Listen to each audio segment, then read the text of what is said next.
आज मैं आपको सुनाने जा रही हूँ मोहब्बत का राज कहानी का पार्ट 2 राज का पर्दाफाश।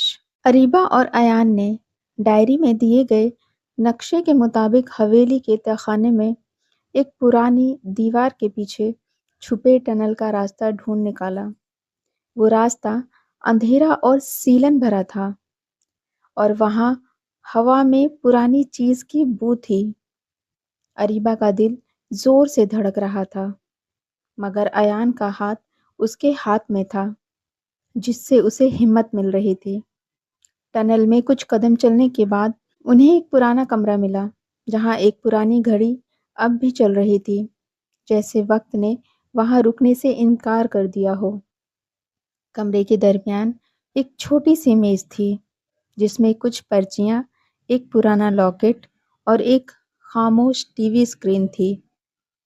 अयान ने चुपचाप लॉकेट उठाया और उसके चेहरे पर एक कसक उभर आई। अरीबा ने पूछा, ये लॉकेट किसका है? अयान की आंखों में आंसू थे। ये मेरी माँ का है, वो भी इसी हवेली में लापता हुई थी। शायद तुम्हारे वालिद की तरह वो भी किसी राज का शिकार बनी होंगी। तभी टीवी स्क्रीन अचानक ऑन हो गई। अरीबा के वालिद का चेहरा नजर आया, कमजोर लेकिन जिंदा। वीडियो से आवाज आई, अरीबा, अगर तुम ये देख रही हो तो समझ जाओ कि हम दोनों एक जाल में फंस चुके हैं।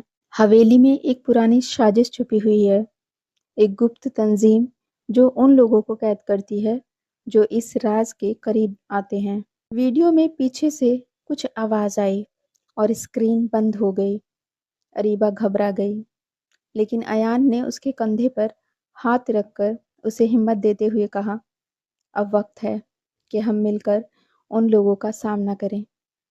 उन दोनों ने मेज के नीचे छुपी एक सीक्रेट फाइल निकाली, जिसमें उन लोगों के नाम थे जो इस साजिश का हिस्सा थे, और सबसे पहला नाम था अयान सफर। अरीबा ने हैरानी से अयान की तरफ देखा। तुम तुम इसमें शामिल हो? अयान की आंखों में दर्द था। मैं शामिल था, लेकिन जब मैंने तुम्हें देखा, तुम्हारी हिम्मत, तुम्हारा जज्बा देखा, तो सब कुछ बदल गया। मैं इन राज़ों को ख़त्म करना चाहता हूँ, तुम्हारे लिए, अपने लिए। अरीबा ने कुछ देर सोचा, फिर उसका हाथ थाम लिया।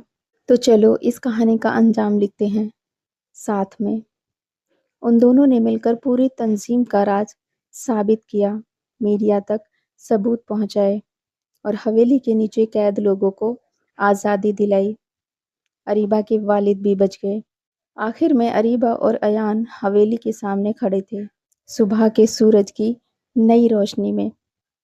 अरीबा ने अयान का हाथ थामते हुए कहा, तुम शायद मेरे वालिद के राज का हिस्सा थे, लेकिन अब तुम मेरी जिंदगी का हिस्सा हो।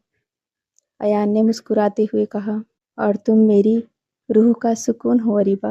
अगर आपको ये कहानी अच्छी लगी तो चैनल को लाइक, शेयर और सब्सक्राइब करें।